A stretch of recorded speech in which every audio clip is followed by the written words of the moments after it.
नमस्कार दोस्तों, एफआईआई के weekly programme talk with an expert के आज के इस एपिसोड में आप सबका स्वागत है। दोस्तों, हमारे इस प्रोग्राम का मेन एम ही एक्सपर्ट्स का आप लोगों से रूबरू करवाना है और आप सबके क्वेश्चंस के सही आंसर और सही गाइडेंस ही हमारे इस प्रोग्राम का मुख्य उद्देश्य है। और आज का जो हमारा टॉपिक है, road map for SEZ 2.0, creating robust manufacturing ecosystem to propel economic growth. और हमारे साथ सब्जेक्ट एक्सपर्ट के रूप में जुड़े हैं डॉक्टर B सिंघल जी। नमस्कार डॉक्टर साहब, आपका बहुत बहुत स्वागत है हमारे इस प्रोग्राम में। नमस्कार, thank you so much Sanjeev ji. Dr. B Singhal has been former Zonal Development Commissioner for Noida SEZ and FALTA SEZ. He also has been former Director General for Export Promotion Council for EOUs and SEZs. He has been former Additional DGFT for Ministry of Commerce and Industry, Government of India. And very honored to say this, that he holds the PhD in SEZ, and he is one of the key architects of SEZ policy in India. So, sir, once again, we welcome you in our show, sir. It is our honor to have you with us today. Thank you so much, Sanjiv ji. Thank you so much. In fact, I should convey my thanks to you for providing me an opportunity. And also, I am very feeling proud to welcome Mr. Hitender Mehta as subject expert. Hitendra ji, आपका भी बहुत बहुत स्वागत है। Thank you Sanjeev ji. दोस्तों, हितेंद्र जी के बारे में आप सब जानते ही हैं, फिर भी एक प्रोफेशनल इंट्रोडक्शन आज मेरा बनता ही है।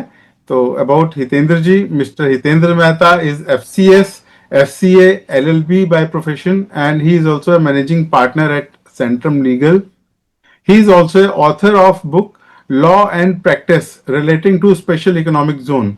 He is also author of many other books, and he is also a chairman of Free Trade Zone Committee and International Affairs Committee at FII.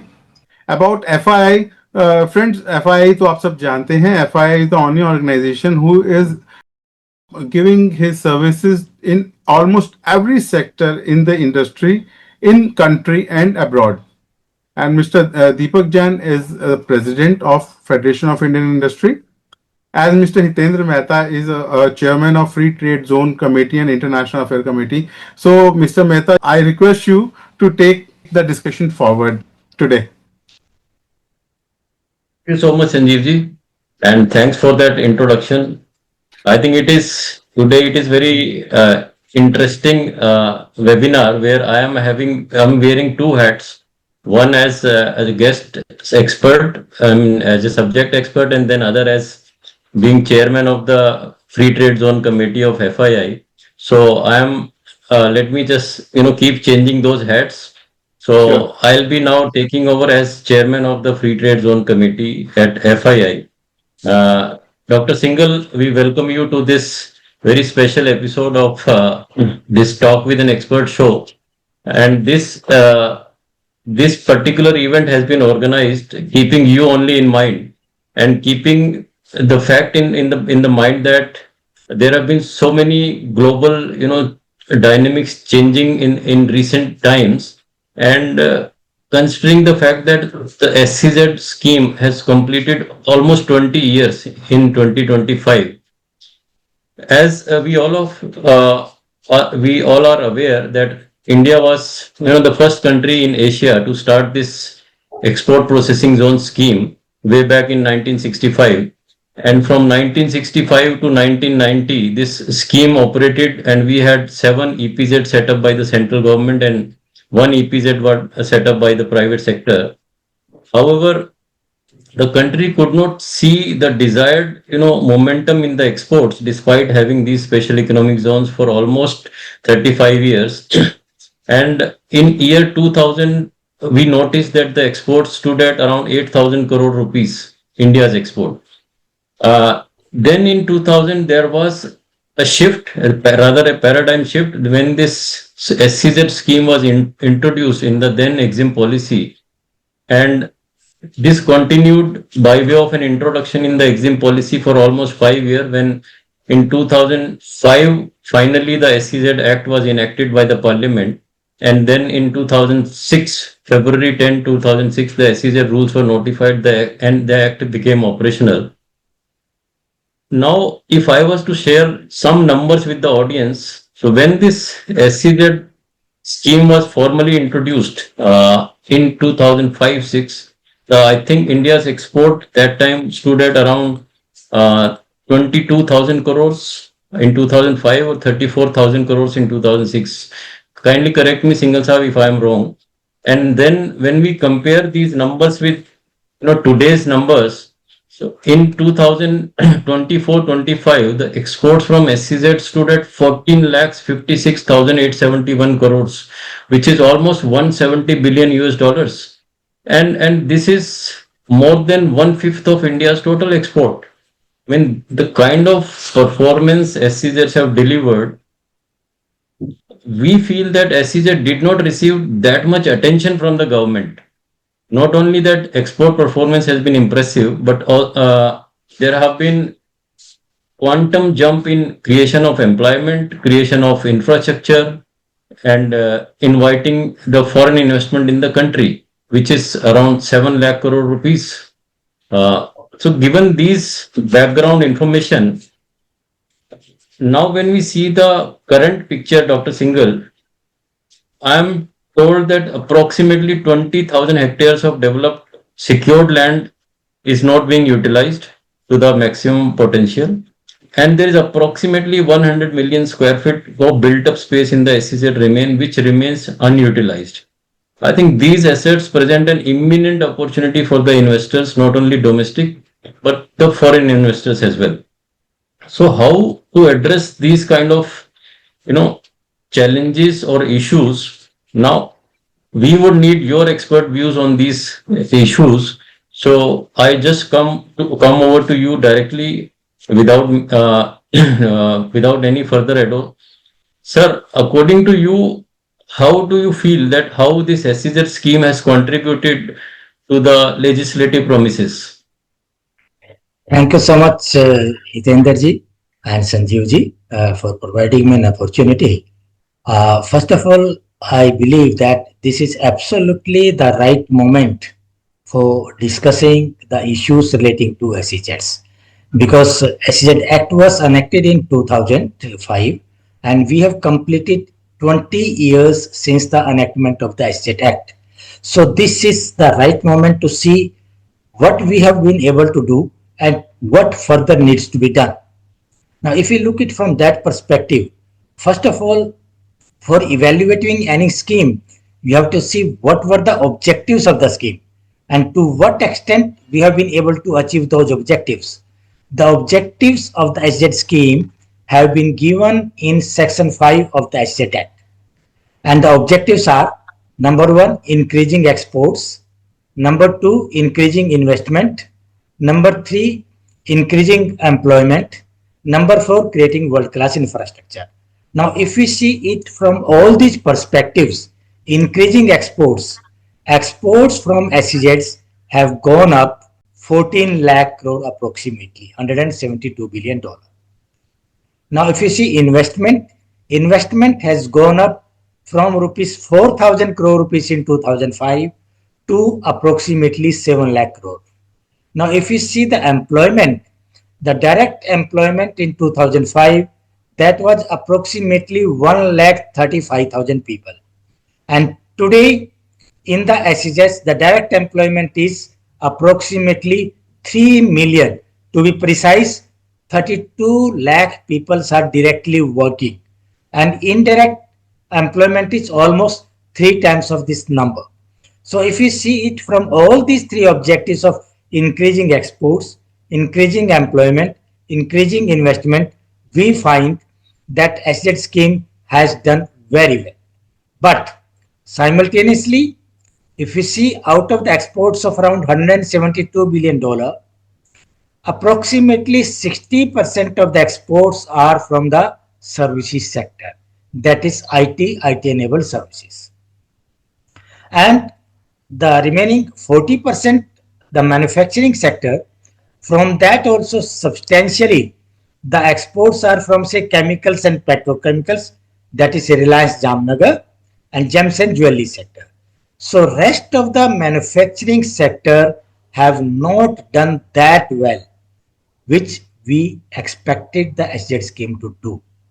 So if we look at 20 years from there, the SZ scheme has done well from the legislative perspective in achieving its objectives, but in the manufacturing sector, to the extent we expected, it has not done well. So certain steps need to be taken, certain policy revisions need to be carried out for encouraging the manufacturing sector. Precisely. I think thank you so much, sir, for that very enlightened perspective. Uh, I completely agree that service sector has dominated the export basket from these SEZs. And even in the manufacturing sector, this has been concentrated in some sectors. Sir, according to you, how you feel, how this multi-product SEZs, I mean, they have, contributed on ground to boosting the economy. So any example would you like to give?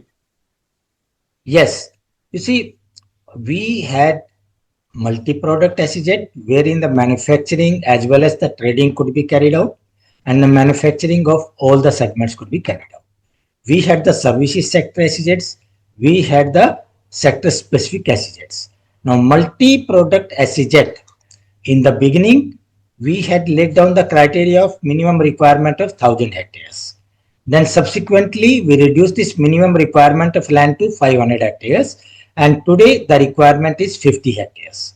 If we see the multi-product SEZs which have come up, one example which immediately comes to the mind which has done very well, that is Sri City SEZ in Andhra Pradesh, which is near Chennai. It's around 70 kilometers, and this SEZ is located in one of the backward regions, Nalore district, and it has done extremely well. It has got the manufacturing sector from more than 27 countries. It has got the employment of more than 60,000 people, and it is covering all the manufacturing sector. It has got the, and in the SEZ scheme, when we moved from the EPZ scheme to SEZ, one of the things which we did was that earlier EPZs, they had only the processing area, that is only the manufacturing area. There was no space for social infrastructure. In the SEZ scheme, we created space for social infrastructure. So there is a processing area, there is a non-processing area. In the non-processing area, residential space for the workers, the educational space, the hospitals, all these facilities could be created. Now, if you see Sri City, that is an ideal example which really meets the requirement of what we intended to do in the SZ scheme. We have the manufacturing sector in the processing area where companies from more than 27 countries, 60,000 employees, most of them are from the rural area. The substantial number of them is the women workers are there.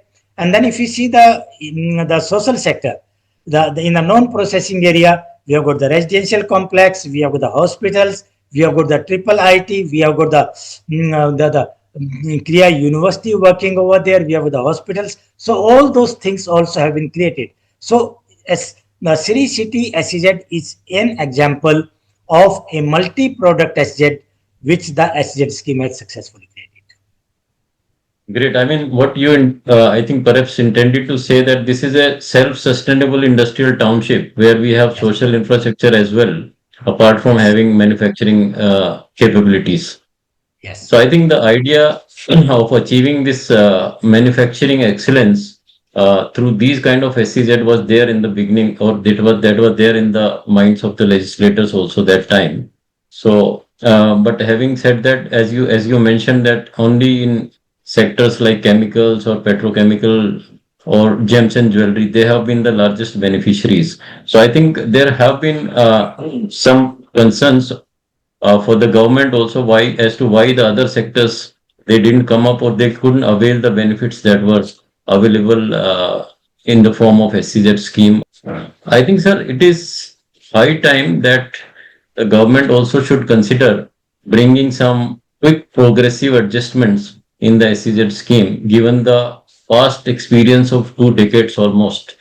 Now we have seen all sides, like what are the factors which dampen the movement in the SEZs also, which actually can actually remove the bottlenecks, remove the obstacles also.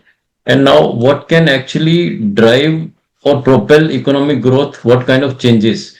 So I think one important aspect which comes to my mind, that there is a misconception in the mind of people that SEZs are special export zones, right? And they are somehow, they don't seem to be aligned with the domestic economy properly. For for so to say, I mean, there's a perception that SEZ is a deemed foreign territory, so therefore they will not be dealing with the domestic tariff area. So which is not the case. In one way, from SEZ one could export to sell to domestic areas subject to payment of applicable duties. Considered as deemed export. I mean, people are doing, but because of the procedural issues, I think this is not picked up as well. I mean, as per the expectations. So, what is your take on integrating the SEZs with the domestic economy so that the benefits of these schemes could be optimally utilized? Hitenderji is absolutely a very pertinent issue. You see, in the given circumstances today, in the economic environment today, there is definitely a need to integrate SEZs with the domestic market. And for that, certain legislative changes are required to be done. When we want to attract the manufacturers in the SEZs, the manufacturer would like to set up one single unit, which is for the exports as well as for catering to the domestic market. He won't Right. like to have two units, one for the exports, one for the domestic market. And we have Right. got a huge domestic market. So for doing that, we need to carry out changes which enables the better integration of the SZ with the domestic economy. For that, number one, there's a need of carrying out change in Section 30 of the SZ Act. As on today, we are allowing sale of goods from SEZ to domestic market. But when the goods are to be sold from SEZ to DTA, these are treated as import, and on such supplies from SEZ to DTA, the duties are applicable on the finished product, Right. and that is applicable as if the things are being imported. For example, if I give you the details, I'm manufacturing a shirt in the DTA, in the SEZ. So for manufacturing shirt, what I'm importing fabric, I'm importing thread, I'm importing buttons, I'm making the shirt. But when I'm selling the shirt in the domestic market, I pay duty on the shirt, which is applicable. So duty number one on the finished product, On the product value addition, vis-a-vis raw also material duty is is payable. normally higher, and number two, the value of the product that goes up. So that means the value of the fabric might be 100 rupees, but the value of the shirt would be 400 rupees. So you are paying duty on the 400 vis-a-vis 100 rupees. So basically, what there is a concept of duty foregone. That means if a SEZ unit is selling the goods in the domestic market, they should be asked to pay duty which has been actually foregone. Actually foregone means whatever import has been affected by that unit, on that import, whatever duty has been foregone, that should be paid back. So that has got two advantages. Number one, it's a revenue neutral thing. Whatever government has foregone the duty, that is entirely recovered. Number two, whatever value addition is carried out in the SEZ, there's no duty on that value addition. The employment would be created in the country, value addition would be created in the country, and the SEZ manufacturer, he would have the advantage of using that manufacturing facility for export as well as for supplying in the domestic market. So that is the first important thing which needs to be done. This has been debated. I'm aware this issue is under discussion between Ministry of Commerce and Ministry of Finance, but this needs to be concluded. Earlier we do it, better it would be. But this would be the major starting point. Second thing which I could say is subcontracting. As on today, the SEZ units, they are allowed to do subcontracting. But what subcontracting is allowed? That SEZ unit can take the raw material from the domestic market on behalf of the domestic supplier, manufacture goods on behalf of the domestic supplier, and then it has to be exported directly from the SEZ. So subcontracting on behalf of the DTA supplier is allowed only for the export. In case a DTA manufacturer wants to get the subcontracting done in the SEZ and bring it back in the domestic market, that is not allowed. We should allow this facility of subcontracting in the SEZ for domestic market as well. What would happen by doing this thing is that whatever surplus capacity is there in the SEZ, that will be utilized for domestic manufacturing. They will not have to lay off the employees in case of the surplus season. The employees, their employment would continue to be there, and it would be leading to better integration. As you also stated, you see, when we were changing the scheme from export processing zone to special economic zone scheme in 2000, I was privileged to be involved at that stage when it was incorporated in the foreign trade policy in the 2000. And then subsequently also when the SEZ Act was enacted, at that time I was involved in that. We had the option of naming this scheme like export processing zone as a special export zone. We did not name it as a special export zone. We named it as a special economic zone. And the intention was that it should lead to increase in the economic activities in the country. It should lead to backward integration. It should lead to forward integration with the domestic economy. We have been able to achieve our objectives, but for better integration of the SEZs with the domestic economy, these measures are absolutely required. And again, if we see that we have got approximately 20,000 hectares developed, secured land available in the SEZ. That's a huge quantum of the developed secured land. We should utilize that land for promoting manufacturing, employment, and investment in the country. Honorable Prime Minister has been saying that we need to increase manufacturing in the country. We need to increase employment in the country. And we have got two, three more schemes. In the last few years, government has brought in production linked incentive scheme in 13 sectors. We are going to give around 1,97,000 crore rupees as a kind of benefits under those schemes. Similarly, we have got the industrial corridor schemes. These three schemes, SEZ scheme, PLI scheme, and industrial corridor scheme, should be working in cohesion. They should be working complementary to each other. They should be supplementing to each other their efforts, so that all put together gives an impetus to make in India. That is what Honorable Prime Minister have been exhorting us, desiring us, and making that we should do that. So I think these are the things which are absolutely required to be done and need to be done on the fast track basis. I think you have made three very, very valid suggestions, I must say. So I think the first suggestion which you made was on the duty foregone principle, allowing DTA sales on duty foregone. This will actually provide level playing fields to the SEZ units who supply in domestic tariff areas also. Otherwise, I mean, if they end up paying on value addition also, then there will not be any level playing field.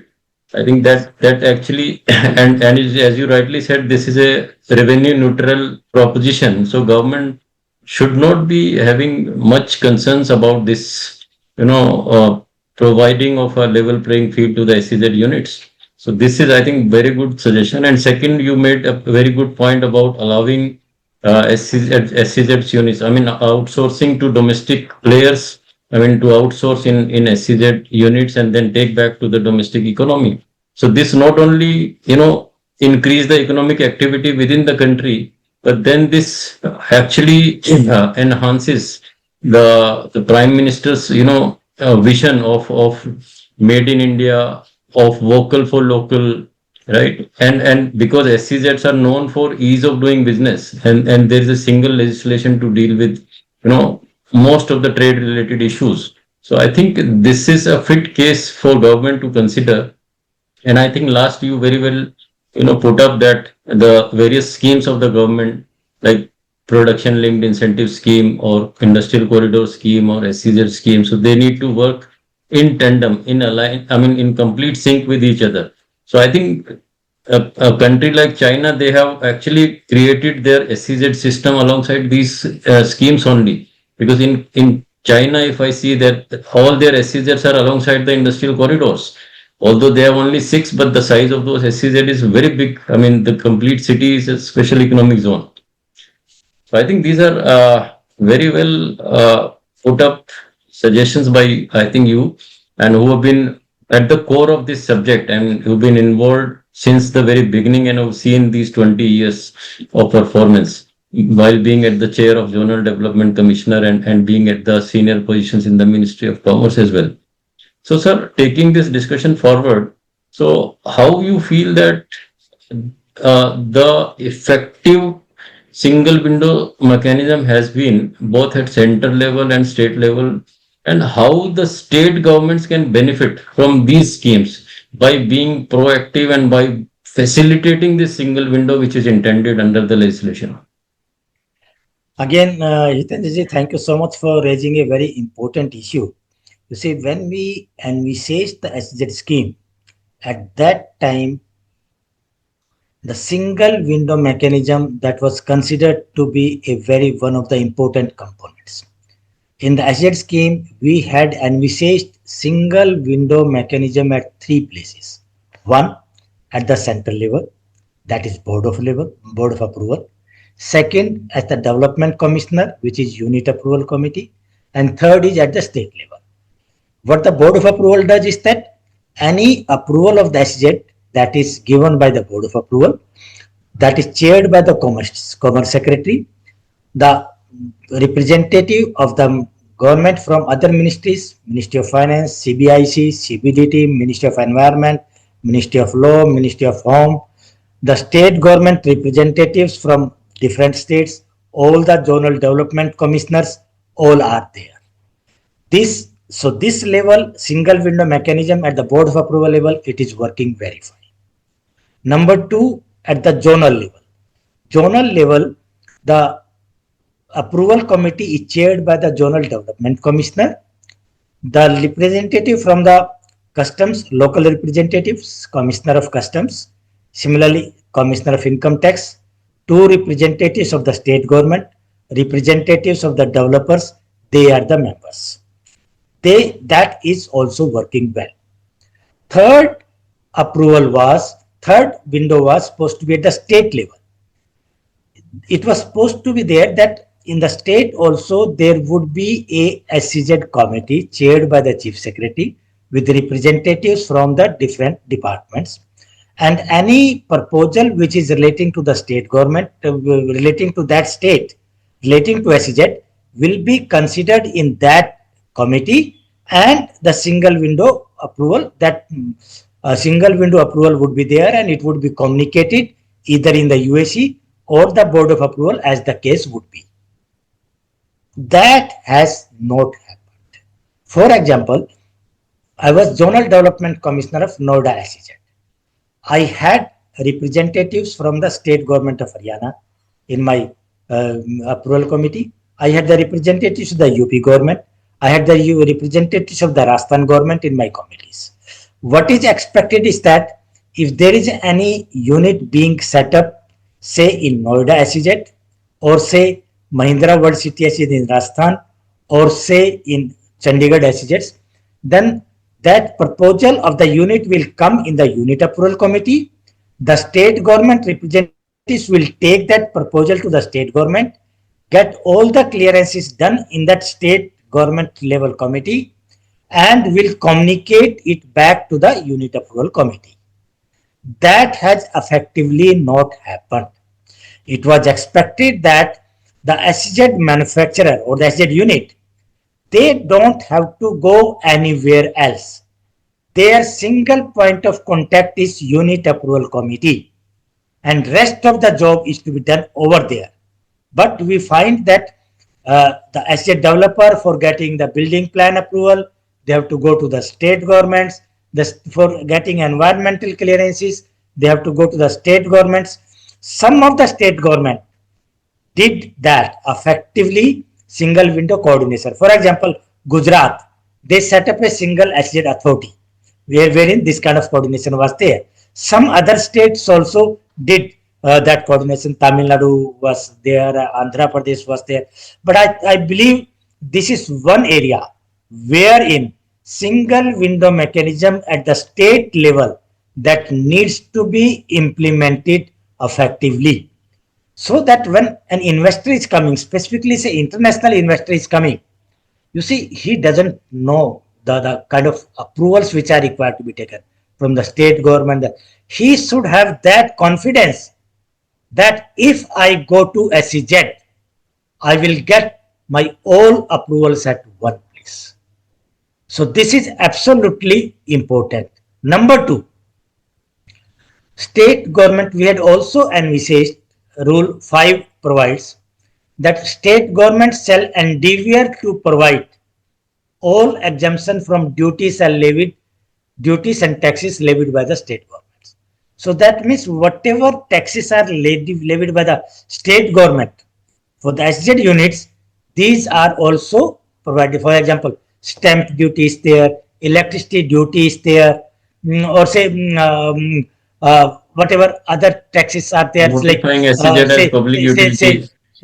delegating the power of the labor commissioner to the zonal development commissioner, declaring the SEZ as a public utility services. So all those kind of things which are required to be done, that should be done by the state government. Some of the state governments have done it. They have declared SEZ as a public utility services. They have delegated the power of the labor commissioner to the zonal development commissioner, so that even for these labor issues, the SEZ unit, they don't have to go outside. Whatever returns are required to, no one is saying that they won't be complying. They would be complying. Right. Whatever returns are required to be filed, they would be filed. But it would be at one place. So I believe that single window mechanism at the state level and actual implementation at that state level and active involvement of the state government, that would be immensely important for taking this scheme forward. I think very well, I think pointed out by you, sir. The single window is, I think, at the core of the SEZ scheme. I mean, this is the basis on which this SEZ enactment was brought in, that there will not be any business will not be required to face any hassles, any procedural issues with different authorities. So they will be only having single window, and they will be dealing with the development commissioner or the unit approval committee. So I think it was for the state to reap the benefits by having effective single window at state level. But having said that, I mean, even if we take some concrete steps in this regard, so and state governments are encouraged to initiate actions in this direction. So still they can invite investment into these special economic zones. So now, as we are reaching towards the conclusion of this webinar, sir, I have a couple of more questions. I request you to briefly address those issues. I think this has been a very useful discussion insofar as the special economic zones are concerned, or insofar as the increasing exports from India are concerned, or now going forward, how to integrate special economic zones with the domestic economy is concerned. So I'm sure these issues will be represented by the Federation of Indian Industry also to the government, and these will be taken up with the appropriate departments and ministries. So taking that discussion forward, Dr. Singhal, I'd like to ask from you uh, how you view that whether these dual use facility for manufacturing in manufacturing unit should be allowed the way it has been allowed for IT or service sector units. Yes, this is again a very, very important issue.